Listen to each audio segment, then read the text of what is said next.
Hello everyone, I'm Kenshin. Welcome to Talking History. Please subscribe, like, comment, and share. Also, don't forget to turn on the notification bell. Thank you. Today's historical discussion is about the Russian mystic Rasputin. Amidst the intense conflict during Russia's invasion of Ukraine, on August 20, 2022, news emerged of a tragic event. Darya, the daughter of the extreme democratic theorist known as the brain of Putin, was killed in a car bomb attack in the outskirts of Moscow. Footage circulated online showed a man believed to be Darya's father reacting in disbelief, holding his head in shock as flames engulfed the vehicle. Subsequently, the Russian underground guerrilla organization, the National Republican Army, claimed responsibility and issued a statement condemning Putin as a usurper and war criminal. Although not holding any government position, Darya's close ties to Putin have earned her titles such as Putin's brain and Putin's Rasputin. She advocated for the establishment of a new Russian empire encompassing all Russian-speaking territories, including Ukraine. Darya faced US sanctions in 2015 for her alleged involvement in Russia's annexation of Crimea. Today, I didn't intend to talk about her but rather the Rasputin in her title. He was a notorious figure in the era of Imperial Russia, though not widely known among his peers. Let's get acquainted with this enigmatic figure from the Tsarist era. Full name: Grigory Yefimovich Rasputin, born in a small village in Siberia in 1869. Originally, his father's surname was Novik, but due to his debauchery, villagers replaced it with Rasputin, meaning debauched. He left home at a young age to join a monastery, beginning a lifelong connection with religion. He had a deceptive appearance and was adept at hypnosis, making him formidable. Unlike modern charlatans, he practiced prophecy and witchcraft in his 30s. His fame grew after accurately predicting a drought in Russia and curing the dog of Grand Duke Nicholas, earning assistance from the extreme Russian organization, the Black Hundreds, to reach St. Petersburg. Fortuitously, he gained the favor of Favan, the dean of the seminary, propelling him from a humble villager destined for obscurity to a household name across the empire. Endorsed by the seminary dean, he approached Empress Alexandra. In 1906, he was recommended to treat the heir to the throne, Alexei, suffering from hemophilia. Skilled in hypnosis, he stabilized the heir's condition, skyrocketing his influence in the palace, akin to a bull market. The Empress's varied emotions toward him led to frequent audiences with Tsar Nicholas II. Proficient in mysticism, his name appeared in the Tsar's diary 91 times between 1905 and 1916, wielding immense influence over the royal family at the time. But behind the glory lies unimaginable debauchery. Within the palace, he commanded the winds and rain, supported by the emperor and empress. Besides indulging in revelry without restraint, countless noble women were enchanted by him. They relied on him to speak favorably in front of the empress to climb the social ladder. Even officials exploited his relationship with the empress to achieve their goals. Throughout history, one can find examples of trusted confidants leading nations to ruin. Prime Minister Stolypin, the architect of Russia's land reforms, foresaw the empire's downfall and ordered his exile. Even Empress Maria supported this decision. However, the empress adamantly refused.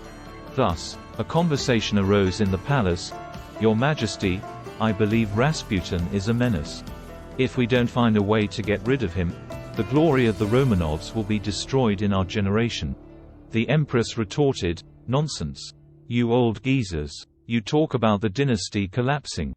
Have you considered who would succeed if my son dies? You or him? You're just stuck in the past. Soon, you'll be nothing but a footnote in history." In 1914, as the gunshot in Serbia resounded, European countries began rallying allies and preparing for war. Supporting Serbia, the main war faction led by the Tsar, defied objections to stand with England and France against Germany. They even changed the Germanic-sounding name of St. Petersburg to Petrograd, declaring opposition to Germany. However, Rasputin emerged to oppose this. Historians consider this one of his few correct decisions, as joining the war led Russia to lose its serfs, causing food shortages. The already weak industry struggled to compete with Germany. Due to his relationship with the German-born empress, he was accused by the public as a German spy and the center of reactionary politics. When Tsar Nicholas II decided to assume supreme command but faced opposition, Rasputin, sensing political gains, switched sides to support the Tsar.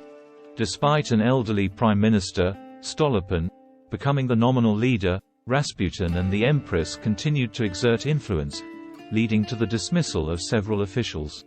With 5 million Russians dead in 2 years of war, the future looked bleak.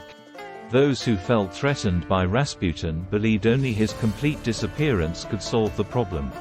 In 1916, Prince Yusupov, a distant relative of the Tsar, along with others, including the Tsar's cousin, Grand Duke Dmitry, invited Rasputin for dinner.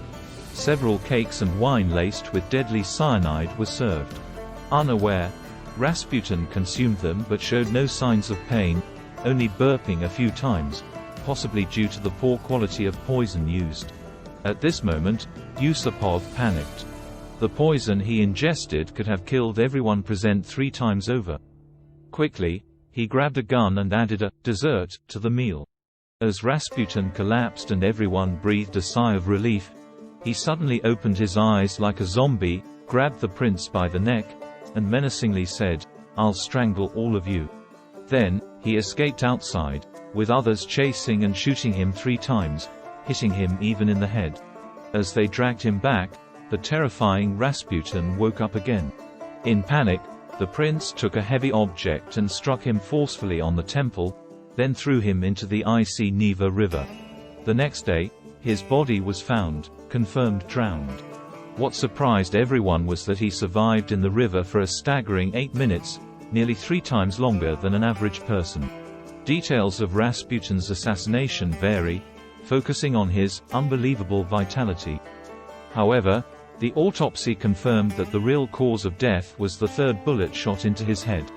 Interestingly, many royals were involved in the assassination, reflecting the isolation of the emperor and empress.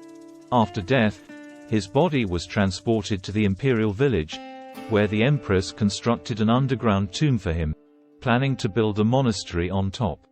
However, after the February Revolution in Russia, soldiers stationed in the imperial village discovered his body. It was then paraded through Petrograd and later cremated.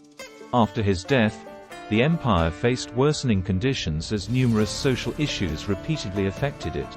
Nicholas II's choice to abstain from political affairs ultimately led to the downfall of the Romanov dynasty, burying it in the annals of history. There is a rather peculiar fact about him. Allegedly, his genitalia measured 28.5 centimeters long, which, after his demise, was purportedly severed by political adversaries and put on display in a museum in St. Petersburg. However, it's advisable not to search for internet images before eating. Soviet historians regarded him as the epitome of the sinful Tsarist regime, a view largely shared by Western historians. However, scholars in Russia, particularly since the 1990s, have attempted to rehabilitate his image, citing surveillance reports from Tsarist spies to whitewash his reputation and even portray him as a religious saint, a deliberate distortion of history. Returning to the present, Darya Dubov, claiming her daughter to be a beautiful Orthodox girl, patriot, military journalist, television expert, and philosopher, praised her speeches and reports as profound, rational, and meticulous, never advocating violence or war. However, Darya's credibility is questionable, as she openly supported Russia's invasion of Ukraine and was accused in 2022 of spreading fake news related to Russia's aggression, leading to sanctions by UK and US authorities.